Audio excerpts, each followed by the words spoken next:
We are back, and once again, I lied, shit dicks. I said I was only going to play Electric Funeral, and then what do? Because I'm a good boy, we throw in Hole in the Sky, a fucking amazing opening song off of Sabotage. So now we're going to jump back into the interview, and I think here I asked Ozzy a little bit about... I asked him, yo, motherfucker, what's up, Ozzy?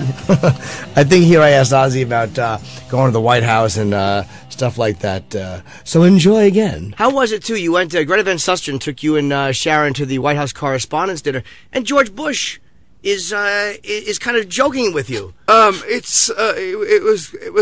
Well, I'll tell you what really astounded me was the lack of security. The entire of the government was there.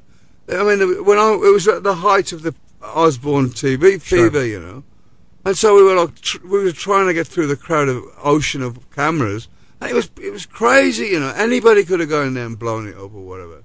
How was it when he mentioned you? You stood up. I jumped on the table. I was still on the sauce at that point. So. Oh, you'd had a few. Yeah. you kind of remembered, or have you just seen the video? I know. I remembered, and I have seen the video. He did a joke about Bloodbath in Paradise, and just to have people like that recognizing you and knowing who you are has got to be, again, it's a validation. Like this is not going to go away. He said, a little does Mr. He said, we have some distinguished guests tonight, Mr. Ozzy Osbourne. Ozzy Osbourne, yeah. And then he goes, he didn't know this, but my mum's a big fan. She likes things like Bloodbath in Paradise. That was the joke. Party with the Animals. Are you comfortable meeting people who you admire? Are you? You know, I don't know about you, but if I've admired someone from a distance, I'm so disappointed when they're not what I expected them to be. You know, you go like so-and-so, so-and-so. Elton John is a good friend of ours. He's a lovely man.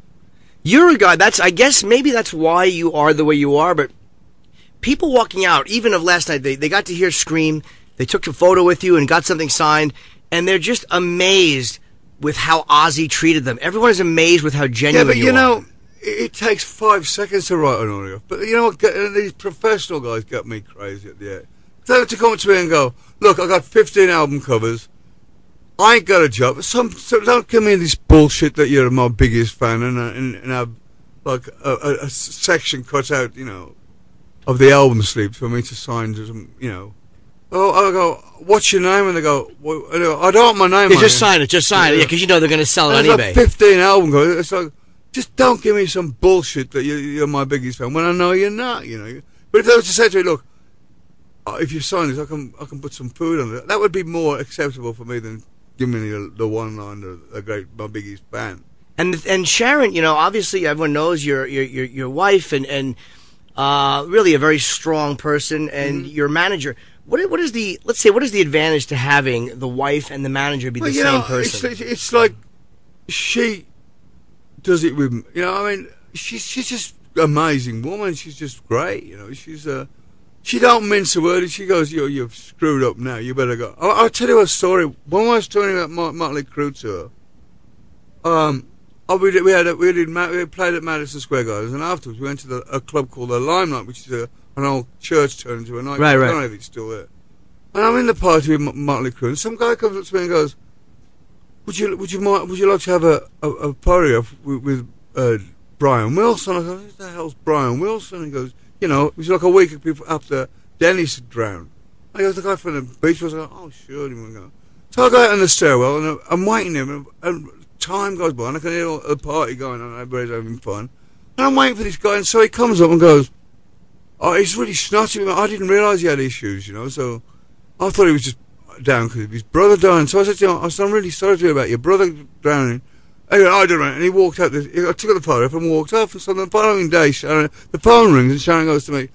She goes, yeah, okay, fine. And she puts the phone. She goes, you better get on the phone to Brian Mills. I said, what for? Because I said something like that when he was rude. I said, you're really a rude guy. What? I don't know. You know, it's really chops it with me. Right. She says, you better phone him and apologize. I said, I'm not going to apologize. He was very rude to me. He told me to go screw him. I said, oh, whatever. And she said, your Pansy's saying what you said to her. I said, what did I say? I said, you know, she said, Pansy's saying to him, I'm glad your brother said. I said, I never ever would, and I never ever did. I said, I'm not phoning. So then I met him again at the Queen thing, and he was all right, you know. But had you said that to him in a blackout? I never ever said that to him. So you would get drunk, but not drunk enough to do I something. wasn't. I didn't have. I just got off stage. I went into the limelight and before the party. The party had just started, you know. What an odd thing for him to. Maybe But he had issues, you know. It was then when he was walking around. I believe he had his doctor with him everywhere he went. Once again, we stop briefly. This is Jim Norton live. The Ozzy interview is taped, and we're going to play another song off of... I want to play something off Blizzard of Oz. I haven't played a tremendous amount of hits. Not that I don't like the hits, but there's so much about Ozzy or Sabbath that gets ignored, so I try to avoid them. But you know, I guess the thing that really fucking started it all for Ozzy in his solo career was Crazy Train. So I'd kind of be I'd be like a twat hair if I didn't play Crazy Train, and I would hate to be a twat hair. And it is a fucking amazing song, so here's Crazy Train.